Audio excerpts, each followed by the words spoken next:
wondered about unknown and unseen form of matter.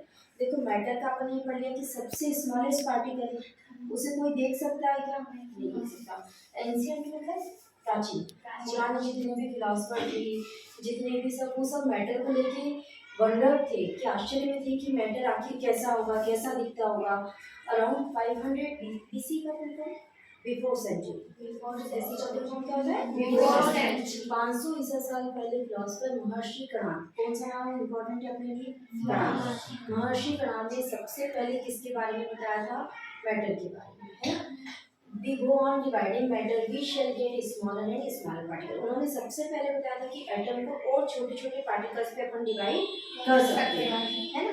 Ultimately, a stage will come across the small particle beyond with further division will not be possible. एक बार जब सारे division होगा उसके बाद उनका further कोई division possible नहीं था। He named these particle परमाणु, और उन्होंने एटम का पहले नाम क्या दिया गया था? परमाणु। एटम का पुराना नाम क्या था? परमाणु। किसने दिया था इसके बारे में, किसने डिस्कवर किया? Another philosopher Akra Katayama elaborate these doctrine and said that these particles exist in combined form. फिर एक और आया साइंटिस्ट, उन्होंने बोला कि ये पार्टिकल किस फॉर्म में होते हैं? कंबाइन, मतलब सारे के सारे क्या रहते हैं? ये जुड़े हुए रहते हैं ना। तो एटम से क्या बन जाते हैं? मॉलिक्यूल। मतलब इन्होंने किसके बारे में बताया? Molecule. Around the same era, ancient Greek philosopher Demosthenes and Eusebius suggestion the same and coined the term atom. और उसके बाद में दो साइंटिस्ट आए, कंबाइन, उन्होंने उसका नाम परमाणु से हटा के क्या रख दिया? एटम। देखो मैंने तुमको पहले भी ये चीज बोली है कि मैक्सिमम डिस्कवरी कहाँ हुई है? इंडिया। अगर यहाँ सोर्सेज नहीं थे, पैसा नहीं था, अप्लायंसेस नहीं थे, लैब नहीं थी, तो ये सारा के सारा रिसर्च किसके हाथ में चले गया? फॉरेन कंट्रीज, जिनके पास में सोर्सेज थे। परमाणु के बारे में, एटम के बारे में बताया किसने? महर्षि कणाद ने। पर अपन सब किसके बारे में पढ़ रहे हैं? ये सारे लैवोसियर और इन सब के बारे में, है ना, क्योंकि इन्होंने नाम दे दिया उसका।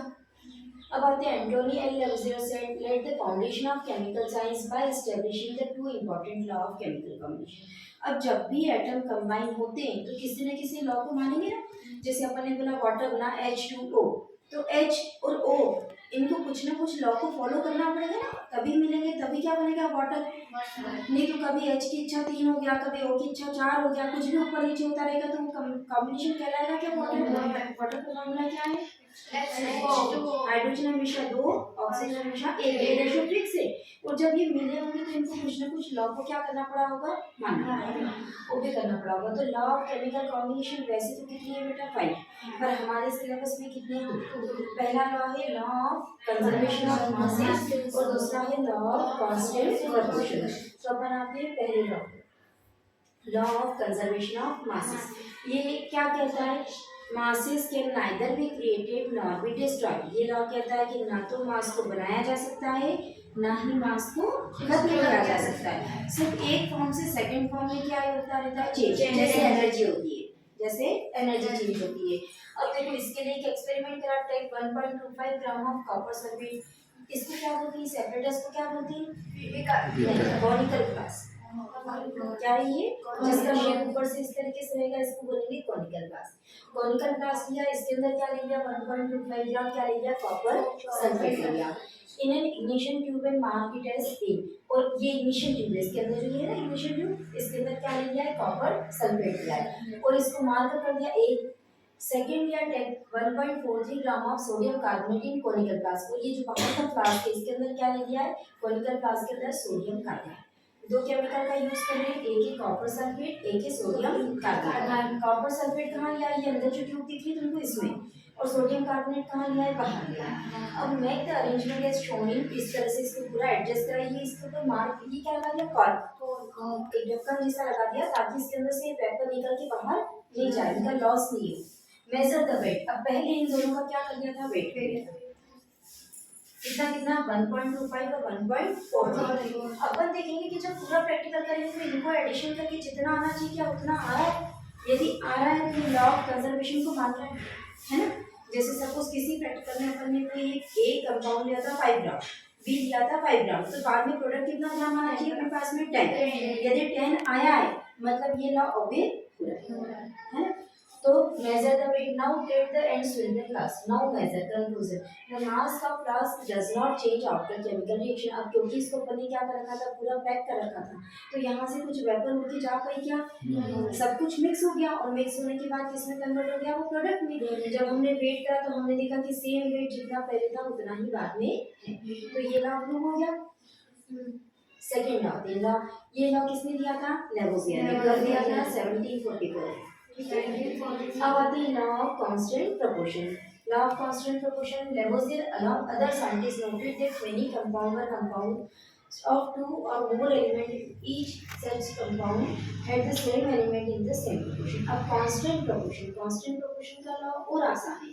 ये क्या कहता है कि जब भी केमिकल को मिलाते हैं तो हमेशा उसका प्रोपोर्शन कैसा होना चाहिए? कांस्टेंट। कैसा प्रोपोर्शन होना चाहिए? कांस्टेंट। जैसे हमने लिया वाटर, नदी का ले, नाले का ले, घर का ले, किसी भी चीज, किसी भी सोर्स ऑफ वाटर से पानी लाए, हेडपंप का ले, बोरवेल का ले, कहीं से भी लाए, वाटर का फॉर्मूला हमेशा क्या मिलने वाला है? उसका कांस्टेंट क्या है? फिक्स है। उसका प्रोपोर्शन क्या है? फिक्स, कांस्टेंट है। तो जैसे कि देखो, like in compound water ratio, hydrogen का रेशियो हमेशा कितना रहेगा इसमें? 1 2। हमने 2 लिया था, और एटॉमिक नंबर के केस में देखें तो हाइड्रोजन का नंबर कितना होता है? 1। ऑक्सीजन का कितना होता है? 8। तो रेशियो कितना रहेगा इसका? 1:8। और वेट करें, डबल करें, तो इसका वेट कितना हो जाएगा? 2। और ऑक्सीजन का कितना हो जाएगा? 16। 8 का डबल 16, 2:16। फिर 2:16 को भी सॉल्व करोगे तो कितना आ जाएगा? 2 1 2, 2 8 60, 1:8 ही आएगा ना?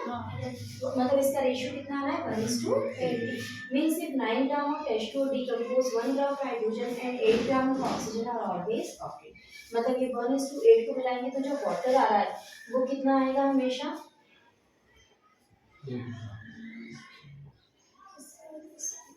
एक मिनट रुको, कि हाइड्रोजन का रेशियो H2O है ना, ये रेशियो, हाइड्रोजन का नंबर कितना होता है? 1। ऑक्सीजन का नंबर कितना होता है? इसका रेशियो ये फिक्स है।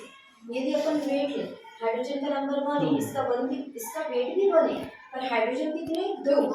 H2O के अंदर H प्लस H है ना, प्लस O है, इनका नंबर 1 है, इसका 8 है और इसका 16। यदि अपन इसका वेट करें, वेट का रेशियो निकालें तो कितना आएगा? 2:16। दोनों हाइड्रोजन को ऐड कर दिया तो ये 1 + 1 कितना आ गया? 2, तो ये 16 आ गया। अब इसको कट करके इसका रेशियो निकालेंगे तो फिर रेशियो कितना आएगा? ये फिक्स है। सेम इसी तरह से यदि अपन देखें कार्बन डाइऑक्साइड का, कार्बन डाइऑक्साइड का भी रेशियो क्या आएगा? Fix.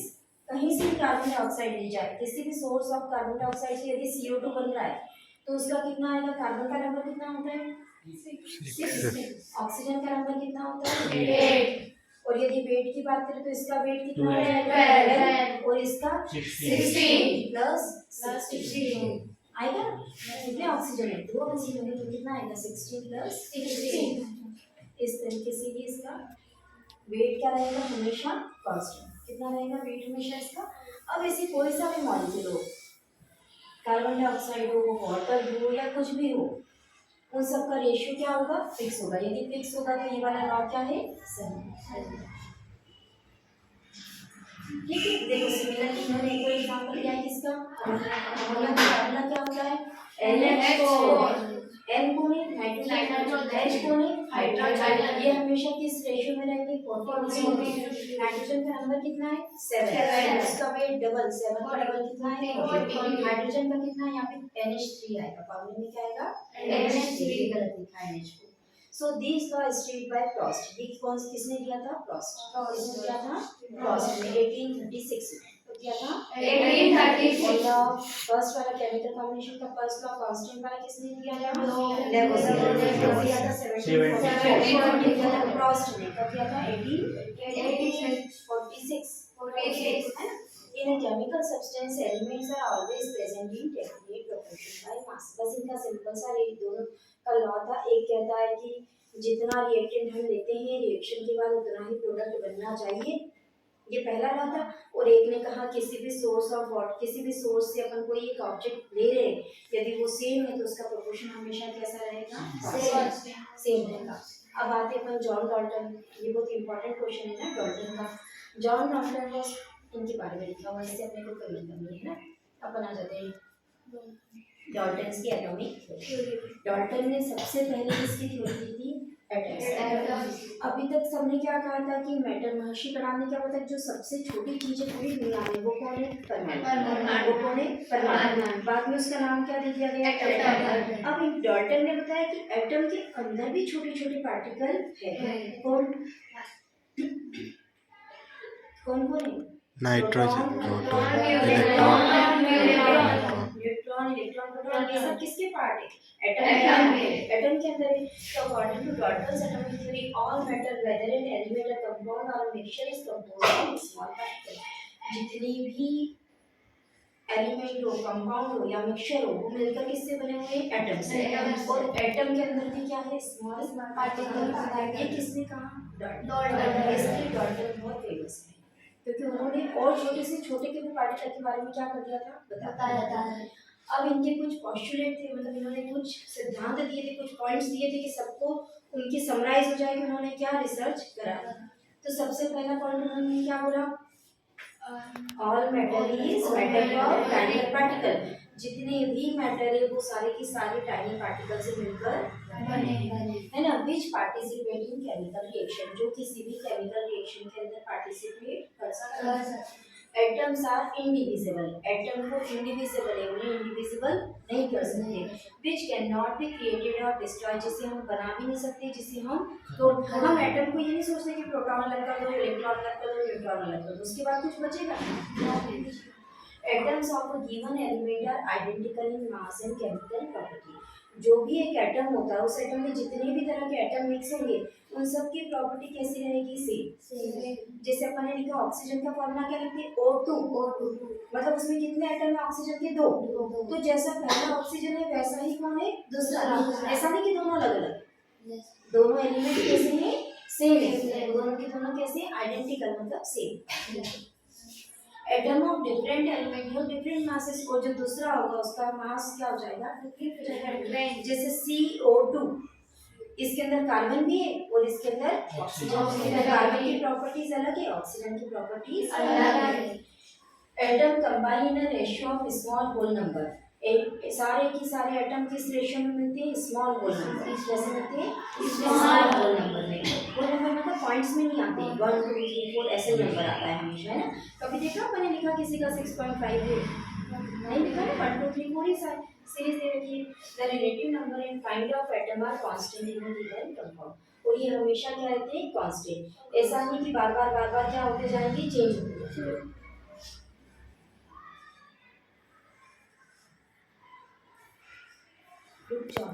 How bigger atoms. Atom कितना बड़ा होता है? अभी तो अपन ने बोल दिया कि एटम सबसे छोटा होता है, पर एटम भी अपने आप में बड़ा है ना। अब कितना बड़ा होता है इसका साइज ही याद रखना, ये ऑब्जेक्टिव का क्वेश्चन भी है ना। एटम्स का क्या साइज है? 10 to the power -10 मीटर। इसमें इसको अपन क्या कर सकते हैं? मेजर कर सकते हैं, या फिर सेंटीमीटर में करना हो तो 10 to the power -8 centimetre. This means a row of 10 to the power 8 atom would stretch a centimeter about the size of your fingernail। मतलब अपने जो nails का फिंगर है, फिंगर के nail से इतना बड़ा एटम है, इतना बड़ा एटम है ना। But 10 to the power -10 metre can be thought of as a rough value of any atom। पर ये कैसी वैल्यू दी हुई है? रफ। किसी ने कोई मापा थोड़ी नहीं एटम को, एटम तो दिखते ही नहीं है, कैसे ऐसे एटम है किसी ने देखे ही नहीं। पर फिर भी जो अप्रॉक्स वैल्यू निकाली गई है वो कितनी निकाली गई है? 10 to the power -10 metre. The electron is by far least massive of this particle। Electron का कितना होता है वेट? 9.1 और 10 to the power -31 kg। ये वैल्यू याद होना चाहिए। इलेक्ट्रॉन का कितना वेट है? 9.11 into 10 to the power -31 kg। With the negative electron का चार्ज। आप सबको पता है इलेक्ट्रॉन के ऊपर कौन सा चार्ज होता है? Negative. That is too small atomic radius. Atomic radius को किस में मेजर किया जाता है? नैनोमीटर। नैनोमीटर की एटॉमिक रेडियस की रेडियस समझते हो? एक पूरा सर्कल है, उसका एक सेंटर पॉइंट होता है, उस सेंटर पॉइंट से आउटर मोस्ट तक का जो डिस्टेंस होता है वो क्या कहलाता है? रेडियस। एटम का रेडियस कितना है? 10 to the power -9 नैनोमीटर। ये image of surface of silicon. Silicon की जो सरफेस होती है उसकी क्या बनी हुई है? ये इमेज बनी हुई है ना। सिलिकॉन क्या है? मेटल। अब डॉल्टन्स ने क्या करा था? हर एटम को पहले इतनी ज़्यादा डिस्कवरी नहीं हुई कि बहुत सारे एलिमेंट्स थे नहीं, थोड़े बहुत थे, तो उन्होंने क्या करा था सबके लिए सिंबल बना दिए कि बार बार हाइड्रोजन पूरा लिखो, बजाय ऐसा कर दो सर्कल के अंदर क्या कर दो डॉट लगा दो। फास्फोरस के लिए ये साइन कर दो, जैसे ट्रैफिक रूल्स के साइन होते हैं ना, ऐसे उन्होंने सारे एलिमेंट्स के अलग अलग क्या कर दिए थे साइन। पर ये तब की बात थी जब एलिमेंट्स कैसे थे, बहुत कम। जब ज्यादा आते गए तो कितने सिंबल याद रखेंगे, तो फिर इनके क्या बना दिए गए फॉर्मूले, फिर इनके क्या बना दिए गए फॉर्मूले। तो मॉडर्न सिंबल में क्या कर दिया गया था, देखो 2 letters of name of the element, अपन सीधे इस पर आते हैं। मॉडर्न में क्या कर दिया गया था, ये है ना, ये मॉडर्न है। मॉडर्न में क्या था, एल्यूमिनियम था, तो इसका फर्स्ट 2 लेटर को ले लिया ए और एल और इससे बना दिया इसका नाम, है ना। बेरियम को बी ए, बोरॉन को बी, ब्रोमीन को बी आर, सब में दिख रहा है तुमको, फर्स्ट लेटर को फर्स्ट, किसी में फर्स्ट सेकंड, इस तरीके से लेकर इन सब का क्या कर दिया गया, बना दिया गया। पर इसमें भी कुछ एक्सेप्शन थे, कौन, जैसे सोडियम, सोडियम का फॉर्मूला क्या आ रहा है यहाँ पर Na, तो इसका नाम किससे शुरू होता है, सोडियम का नाम ही किससे शुरू होता है, नेट्रियम। सोडियम का नाम क्या होता है, नेट्रियम, तो उसके नाम में क्या आ रहा है, देखो Na, इसलिए सोडियम का फॉर्मूला क्या है, Na। पोटेशियम का क्या होना चाहिए था, वैसे अपने हिसाब से तो P होना चाहिए था, है ना, पर क्या होता है K, क्योंकि इसका नाम क्या है, कैलियम। क्या नाम है इसका, सोडियम का नेट्रियम, प्लेटिनम, पोटेशियम का कैलियम, और गोल्ड का क्या होता है, ऑरम, और सिल्वर का क्या होता है, अर्जेंटीन, है ना। तो इस तरीके से इन सबके सिंबल दिए गए। अब आते हैं how do atom exist, atom कैसे एग्जिस्ट करता है। Atom of most element are not able to exist independently, atom freely exist कभी भी नहीं होता। देखो सबसे छोटा है तो वो अपने साथ में किसी न किसी एक दूसरे एटम को लेकर ही क्या करता है, चलता है ना। तो एटम कैसा होता है, कभी भी इंडिपेंडेंट नहीं रहता, मतलब फ्रीली एग्जिस्ट कभी भी वो नहीं करेगा। Atom form molecule and ions, atom हमेशा क्या बनाएगा, या तो मॉलिक्यूल बनाएगा या आयन बनाएगा, तभी वो घूम फिर पाएगा, अकेला एटम अकेला निकल नहीं पाएगा, है ना। These molecules or ion aggregate in large number, molecule कब बनता है, जब बहुत सारे एटम आपस में आके क्या हो जाते हैं, जुड़ जाते हैं, कंबाइन हो जाते हैं, है ना। अब आते हैं एटॉमिक मास, किसी भी एटम का यदि वेट निकालना हो तो वेट कैसे निकाला जाएगा, उसके सेंटर से, उसके न्यूक्लियस से। एटम के न्यूक्लियस में क्या होता है, प्रोटॉन न्यूट्रॉन, है ना। एटम के न्यूक्लियस में क्या रहता है, प्रोटॉन न्यूट्रॉन।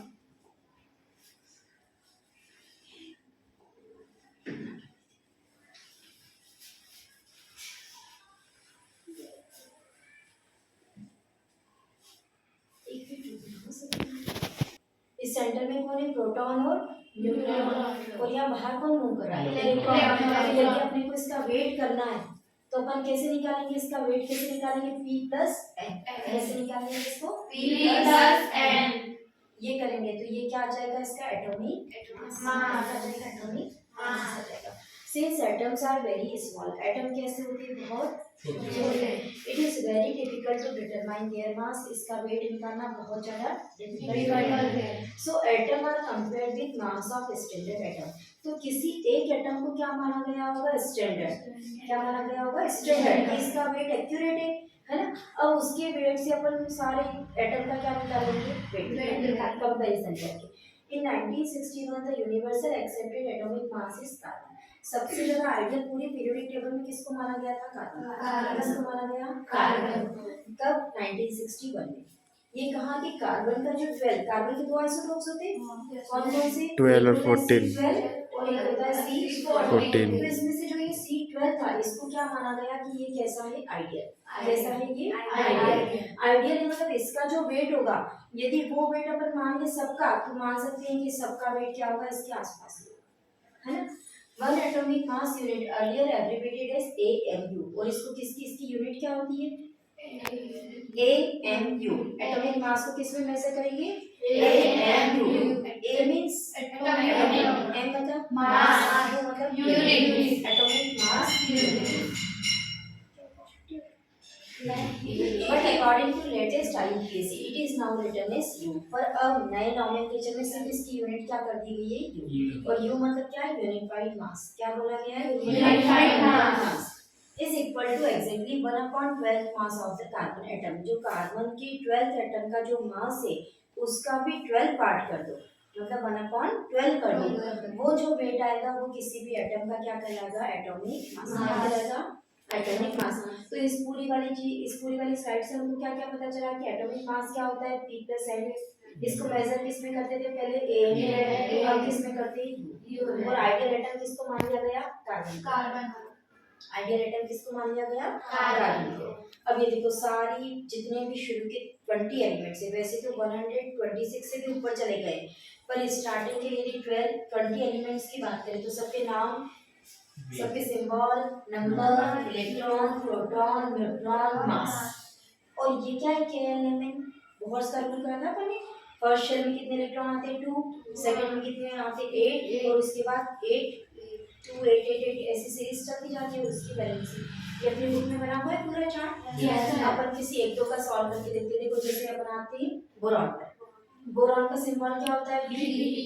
इसका नंबर कितना है, 5। कितना है इसका, 5 है। इसका नंबर 5 है तो इसमें इलेक्ट्रॉन भी कितने होंगे, 5। इसमें प्रोटॉन भी कितने होंगे, इसमें न्यूट्रॉन भी कितने होंगे, 6। एक ज्यादा। न्यूट्रॉन का नंबर क्या करता है, वेरी करता है, कभी कभी बदलता रहता है। अब यदि अपने को इसका वेट निकालना हो तो वेट कैसे निकालते हैं, प्रोटॉन और न्यूट्रॉन दोनों को ऐड करके, तो 5 + 6 को ऐड करेंगे तो इसका वेट कितना आ जाना चाहिए, 11.7 है ना, 11 ही आएगा। 5 + 6 कितना आ जाएगा, 11। फिर फर्स्ट शेल में नंबर ऑफ इलेक्ट्रॉन कितना आएंगे, 2। टोटल इलेक्ट्रॉन कितने थे उसके पास में, 5। पहले में कितने आ गए, 2, और सेकंड में कितने आ गए, 3। बाकी की शेल क्या रहेगी, 5, है ना। आ जाएगा समझ में, इस तरीके से करना। एक और का कर लेते हैं, किस पर है, क्लोरीन पर आते हैं, है ना, सेम वाले पर आते हैं, जैसे इस पर आते हैं सोडियम, नाइट्रोजन पे, नाइट्रोजन का symbol N, atomic number 7, electron 7, proton 7, neutron 7, weight 40, 7 + 7 40, है ना। फर्स्ट शेल में कितने इलेक्ट्रॉन आएंगे, 2। सेकंड में कितने आएंगे, 5। 7 है ना। अब आते हैं अपन किसके ऊपर, मॉलिक्यूल्स के ऊपर। मॉलिक्यूल्स क्या होती है, when two atom are combined together, जब दो एटम आपस में जुड़ते हैं तो क्या बना देते हैं वो, मॉलिक्यूल। क्या बना देते हैं वो, मॉलिक्यूल। तो मॉलिक्यूल क्या है, मॉलिक्यूल क्या होता है, generally group of 2 or more atom. पहली लाइन लिखी, molecule means group of 2 or more atom. क्या होता है, group of 2 or more atom, है ना। That are chemically bond together। पर इन सबको जुड़ना किस फॉर्म में चाहिए, केमिकली। कैसे जुड़ना चाहिए, केमिकली। ऐसा नहीं दो एटम को पास पास रख दिया और बोल दिया कि ये बन गया मॉलिक्यूल, नहीं। वो दोनों क्या होने चाहिए, मिक्स होने चाहिए, और उनसे कोई एक नया प्रोडक्ट बनाना चाहिए, तो वो कहलाएगा मॉलिक्यूल। अब जैसे आपने टोटल में देखो, हाइड्रोजन कैसा था, गैसियस नेचर, ऑक्सीजन भी कैसा था, गैसियस नेचर, दोनों मिलके क्या बन गया, H2O। वो कैसा था, वो कैसा था, liquid. A molecule can be defined as smallest particle of an element or a compound। Molecule क्या होता है, किसी भी एलिमेंट और कंपाउंड का छोटा पार्टिकल होता है ना, सबसे स्मॉलेस्ट होता है। एटम ऑफ सेम एलिमेंट और different element can join together. ये तो एटम दिया था, जब दो एटम मिल गए, हाइड्रोजन के दिख रहे हैं हमको नीचे से, और ये ऊपर किसका है, ऑक्सीजन का क्या दिया, ये वाटर का एक मॉलिक्यूल है ना। ये कैफीन मॉलिक्यूल दिया हुआ है ना। कैफीन का मॉलिक्यूल कैसा होता है, इस तरीके से, उसमें कार्बन भी है, नाइट्रोजन भी है, मीथेन ग्रुप भी आ रहा है ना, ऑक्सीजन भी आ रहा है, CH3 मिथाइल ग्रुप बोलते हैं इसको। कार्बन वाला कौन सा ग्रुप रहता है, मिथाइल।